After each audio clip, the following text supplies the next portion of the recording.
ആദരണീയരായ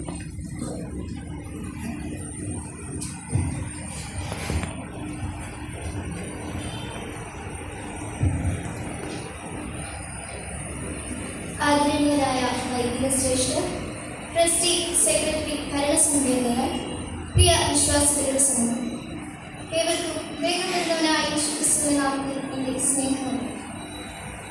പുതുഞായറാഴ്ചയ്ക്ക് ശേഷമുള്ള 4ാമത്തെ ഞായറാഴ്ചയാണ് ഇന്ന് നാം വായിച്ചു കേട്ടതായ ഏവന്റെയും ഭാഗം ലൂക്കോസ് എഴുതിയ സുവിശേഷം 9-ാം അധ്യായം 51 മുതൽ 62 വരെയുള്ള വാക്യങ്ങളാണ്. ഈ വാക്യങ്ങൾ നമ്മെ ഓർമ്മപ്പെടുത്തുന്നത് യേശുക്രിസ്തുവിന്റെ ആരോഹണകാലം തിരിയാറായിട്ട് യെരൂശലേമിലേക്കുള്ള യാത്രയിൽ തന്റെ ശിഷ്യന്മാരായ പത്രോസ്, യാക്കോബ്, യോഹന്നാൻ എന്നിവരുമായുള്ള സംഭാഷണങ്ങളാണ്. ഒരുവൻ യേശുവിനോട് "നീ എവിടെ പോയാലും ഞാൻ നിന്നെ അനുഗമിക്കാം" എന്ന് പറഞ്ഞതിന് യേശു മറുപടി നൽകിയത് ഇപ്രകാരം: കുറുനരികൾക്ക് കുഴിയും ആകാശത്തിലെ പറവുകൾക്ക് കൂടും, എന്നാൽ മനുഷ്യപുത്രന് തല ചായ്ക്കാൻ സ്ഥലം. വേറൊരുത്തരോട് "എന്നെ അനുഗമിക്കുക" എന്ന് കർത്താവ് പറഞ്ഞതിന് അവൻ ഇപ്രകാരമാണ് മറുപടി നൽകിയത്: "മുൻപേ പോയി എന്റെ അപ്പനെ കുഴിച്ചിടുവാൻ എനിക്ക് അനുവാദം തരയണമേ." അതിന് യേശു പറഞ്ഞ ഉത്തരം വളരെ ശ്രദ്ധേയമാണ്: "മരിച്ചവർ തങ്ങളുടെ മരിച്ചവരെ കുഴിച്ചിടും, നീയോ പോയി ദൈവരാജ്യം അറിയിക്കുക" എന്ന് അവനോട്. വേറൊരുത്തൻ യേശുവിനോട് "ഞാൻ നിന്നെ അനുഗമിക്കാം, എന്നാൽ ആദ്യം പോയി എന്റെ വീട്ടുകാരോട് യാത്ര ചോദിപ്പാൻ എനിക്ക് അനുവാദം തരയണമേ" എന്ന് പറഞ്ഞു. അതിന് യേശു ഇപ്രകാരമാണ് മറുപടി നൽകിയത്: "കലപ്പയ്ക്ക് കൈവച്ചിട്ട് പുറകോട്ട് നോക്കുന്നവനാരും ദൈവരാജ്യത്തിന് കൊള്ളാവുന്നതാണ്." ഇതിൽ നിന്നും നാം മനസ്സിലാക്കേണ്ട മർമ്മം എന്താണ്?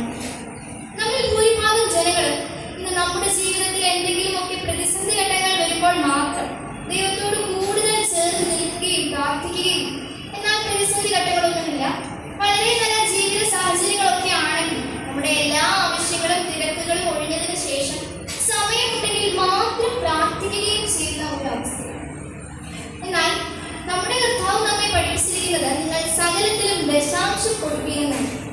നിന്റെ സമ്പത്തിൽ നിന്ന് മാത്രമല്ല, നിന്റെ സമയത്തിൽ നിന്നും നീ ദശാംശം കൊടുക്കേണ്ടതായിട്ടുണ്ട്.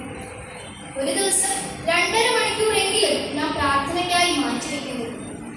നമ്മുടെ പിതാക്കന്മാർ നമുക്ക് യാമപ്രാർത്ഥനകൾ ക്രമീകരിച്ചു തന്നു. ഒഴിവുകഴിവുകൾ പറഞ്ഞ് ഒഴിഞ്ഞു മാറുന്നവരാരും ദൈവത്തെ പൂർണ്ണമായും അനുഗമിക്കുന്നവരല്ല. അതുകൊണ്ടാണ് നമ്മുടെ കർത്താവ് പറഞ്ഞത്, കലപ്പയ്ക്ക് കൈവച്ചിട്ട് പുറകോട്ട് നോക്കുന്നവരാരും ദൈവരാജ്യത്തിന് യോഗ്യനല്ല. എന്തുകൊണ്ടാണ് ഇവിടെ ഒരു കലപ്പ ഉദാഹരണമാക്കി എടുത്തിരിക്കുന്നത്? ഒരു കൃഷിക്കാരൻ കലപ്പ ഉപയോഗിച്ച് തന്റെ നിലം ഉഴുതു മറിക്കുമ്പോൾ ഒരു നേർരേഖയിലൂടെയാണ് അത് കൊണ്ടുപോകുക. എങ്കിൽ മാത്രമേ എല്ലാ ഭാഗവും ഉഴുതു മറിക്കുവാനായിട്ട് സാധിക്കുകയുള്ളൂ. അയാൾ പുറകോട്ട് നോക്കിയാൽ കലപ്പയുടെ ദൃശ്യമാണ്, എല്ലാ ഭാഗത്തും കലപ്പ എത്തുകയുമില്ല. ഇതുപോലെയാണ് ദൈവവും. അതിന് അതിൻ്റെതായ ചട്ടങ്ങളും പ്രമാണങ്ങളും ഒക്കെ അനുസരിച്ച് തന്നെ ചെയ്യും. ഞാനൊരു ഉദാഹരണം പറയാം. നമ്മൾ ആശുപത്രിയിൽ പോകാനുള്ള ചുരുക്കം പേർ മാത്രമാണ് കാണുന്നത്. ഡോക്ടർ ഒരു ആന്റിബയോട്ടിക് നിർദ്ദേശിച്ചു തന്നാൽ അതിലൊരു കോഴ്സ് പൂർത്തീകരിക്കട്ടെ, ഒന്നെങ്കിൽ 6 മണിക്കൂർ എടുക്കുക, അല്ലെങ്കിൽ 8 മണിക്കൂർ എടുക്കുക. ഇങ്ങനെ കഴിച്ചെങ്കിൽ മാത്രമേ അത് നമ്മുടെ ശരീരത്തിന് ഗുണം ചെയ്യൂ. ഇതുപോലെ തന്നെയാണ് ദൈവവും. അതിന് അതിൻ്റെതായ ചട്ടങ്ങളും പ്രമാണങ്ങളും അനുസരിക്കുക തന്നെ വേണം. കാരണം വചനം ഇരുവായ് തലയുള്ള വാളിനേക്കാൾ മുറിച്ചേറിയതാണ്. വിശുദ്ധ മർക്കോസ് എഴുതിയ സുവിശേഷം 10-ാം അധ്യായം 21-ാം വാക്യത്തിൽ ഇപ്രകാരമുണ്ട്: യേശു അവനെ നോക്കി അവനെ സ്നേഹിച്ചു. "നിനക്കൊരു കുറവുണ്ട്, നീ പോയി നിനക്കുള്ളതെല്ലാം വിറ്റ് ദരിദ്രർക്ക് കൊടുക്കുക, എന്നാൽ സ്വർഗത്തിൽ നിന്ന് നിക്ഷേപം ഉണ്ടാകും, പിന്നെ വന്നെന്നെ അനുഗമിക്കുക" എന്ന് അവനോട് പറഞ്ഞു. ആകയാൽ ഉപേക്ഷിക്കേണ്ടതിനെ ഉപേക്ഷിച്ചും തള്ളിക്കളയേണ്ടതിനെ തള്ളിക്കളഞ്ഞും വേണം നാം ദൈവവേല ചെയ്യുക. ഇല്ലെങ്കിൽ നാം ദൈവശിക്ഷ അനുഭവിക്കേണ്ടി വരും. സദൃശവാക്യങ്ങൾ 27:19 പ്രകാരം പറയും: "വെള്ളത്തിൽ മുഖത്തെ പ്രതിഫലിപ്പിക്കുന്നത് പോലെ മനുഷ്യന്റെ ഹൃദയം മനുഷ്യനെ പ്രതിഫലിപ്പിക്കും. ഓട്ടക്കളത്തിൽ ഓടുന്നവർ അനേകരെങ്കിലും വിജയിക്കുന്നവൻ ഒരുവൻ മാത്രമാകുന്നു." ആകയാൽ ദൈവവേലയ്ക്കായി കലപ്പയ്ക്ക് കൈ കൊടുക്കുക. ലോകത്തിനെ പോലെ ലോകമോഹങ്ങൾക്ക് പിറകെ ഓടാതെ ദൈവത്തിന്റെ തേജസ് നമ്മുടെ മുഖത്ത് പ്രതിഫലിച്ച് കാണുക. ദൈവത്തിന്റെ പരിശുദ്ധാത്മാവ് നമ്മെ ഓരോരുത്തരെയും സഹായിക്കും.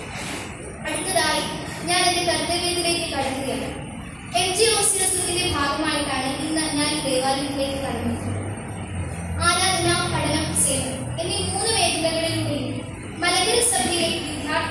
വളർച്ചയ്ക്കും ഉന്നമനത്തിനുമായുള്ള ആത്മീയ പ്രസ്ഥാനമാണ് മാർ ഗ്രിഗോറിയോസ് ഓർത്തഡോക്സ് ക്രൈസ്തവ വിദ്യാർത്ഥി പ്രസ്ഥാനം. 1908 ഈ പ്രസ്ഥാനത്തിന് തുടക്കം കുറിക്കുന്നത്. പ്രസ്ഥാനത്തിന്റെ 116 വിജയകരമായ വർഷങ്ങൾ പിന്നിടുമ്പോൾ ദീർഘവീക്ഷണത്തോടും പ്രാർത്ഥനയോടും കൂടി പരിശുദ്ധ പിതാക്കന്മാരാൽ അണയാതെ കാത്തു പരിപാലിച്ച് നമ്മിലേക്ക് പകർന്നു നൽകിയ തിരുനാൾ നമുക്ക് പെടാതെ സൂക്ഷിക്കാം. ഇപ്പോൾ NGOCSത്തിന്റെ ആഭിമുഖ്യത്തിൽ നടത്തിവരുന്ന ഒരു പദ്ധതിയാണ് ഉള്ളറിഞ്ഞ് എന്നത്. 2 കൊരിന്ത്യർ 9-ാം അധ്യായം 7-ാം വാക്യത്തിൽ പ്രകാരം സങ്കടത്തോടെ അരുത്, നിർബന്ധത്താൽ മതി, സന്തോഷത്തോടെ കൊടുക്കുന്നവരെ ദൈവം സ്നേഹിക്കും. ആകയാൽ നാം മറ്റുള്ളവർക്ക് ഒരു സഹായം ചെയ്യുമ്പോൾ അത് ആരുടെയെങ്കിലും നിർബന്ധത്തിന് വഴിയോ ഉള്ളിൽ വിഷമം വെച്ചുകൊണ്ടോ ആകരുത്. പൂർണ്ണ മനസ്സോടും പൂർണ്ണ സന്തോഷത്തോടും ഒരുവരെ സഹായിക്കുന്നവന് ദൈവം ഇരട്ടിയായി അനുഗ്രഹിക്കും എന്ന് നാം മറന്നുപോകുന്നു. നമ്മുടെ സഭയിലെ പ്രധാനരായ കുടുംബങ്ങളിൽ പഠിക്കുന്ന വിദ്യാർത്ഥികൾക്കായി പുതിയ അധ്യയന വർഷം തുടങ്ങുമ്പോൾ സ്കൂൾ പഠനോപകരണ കിറ്റ് വിതരണം ചെയ്യുക എന്ന ലക്ഷ്യത്തോടെയാണ് ഉള്ളറിഞ്ഞ് എന്ന പദ്ധതി ആരംഭിച്ചിട്ടുള്ളത്. ഒരു കിറ്റിന് 650 രൂപയാണ് ചിലവ് വരുന്നത്. അത്രയും തുക നൽകുവാൻ സാധിച്ചില്ലെങ്കിലും നിങ്ങളാൽ കഴിയുന്ന ഒരു തുക സംഭാവനയായി നൽകി നമ്മുടെ കുട്ടികളുടെ പഠനം പാതി വഴി ഉപേക്ഷിക്കപ്പെടുവാൻ ഇടയാകാതെ അവർക്കൊരു തണലായി മാറുവാൻ നമുക്ക് സാധിക്കും. അങ്ങനെ നമുക്ക് സാധിക്കുമെങ്കിൽ ദൈവം അതിനൊക്കെ ഇരട്ടിയായി നമ്മെ അനുഗ്രഹിക്കും എന്ന് നാം മറന്നുകൊടുക്കുന്നു. ആരുടെ നിർബന്ധത്താലരുത്, ഉള്ളിൽ വിഷമം വെച്ചുകൊണ്ടരുത്, സ്നേഹത്തോടെ സന്തോഷത്തോടെ ഉള്ളറിഞ്ഞ് ഈ സഹായ പദ്ധതി നമ്മൾ ഓരോരുത്തരും ഭാഗമാകണമേ എന്ന് അഭ്യർത്ഥിക്കുന്നു. നമ്മുടെ ഓരോ വിദ്യാർത്ഥികൾക്കും നാം പഠനോപകരണങ്ങൾ വാങ്ങുന്നതോടൊപ്പം ഒരു കുട്ടിയെ കൂടി നമുക്ക് തരും. അങ്ങനെ ഉള്ളറിഞ്ഞ് എന്ന ഈ പദ്ധതി വിജയകരമാക്കുക. നാം ചെയ്യുന്ന ഈ ഒരു ചെറിയ സഹായം കൊണ്ട് അവരുടെ ജീവിതത്തിൽ വലിയൊരു മാറ്റം ഉണ്ടാക്കുക. ദൈവം നമ്മെ ഓരോരുത്തരെയും സഹായിക്കട്ടെ എന്ന് ഞാൻ പ്രാർത്ഥിക്കുന്നു. ഇന്ന് എനിക്ക് ഇങ്ങനെ ഒരു അവസരം തന്ന അവധിയായ വൈദികരോടും ട്രസ്റ്റി സെക്രട്ടറി ഭരണസമിതി അംഗങ്ങളോടും എൻ്റെ വാക്കുകൾ ഇത്രയും നേരം ശ്രദ്ധയോടെ കേട്ടിരുന്ന വിശ്വാസികളായ നിങ്ങൾ ഓരോരുത്തരോടുമുള്ള നന്ദിയും സ്നേഹവും അറിയിക്കുന്നു.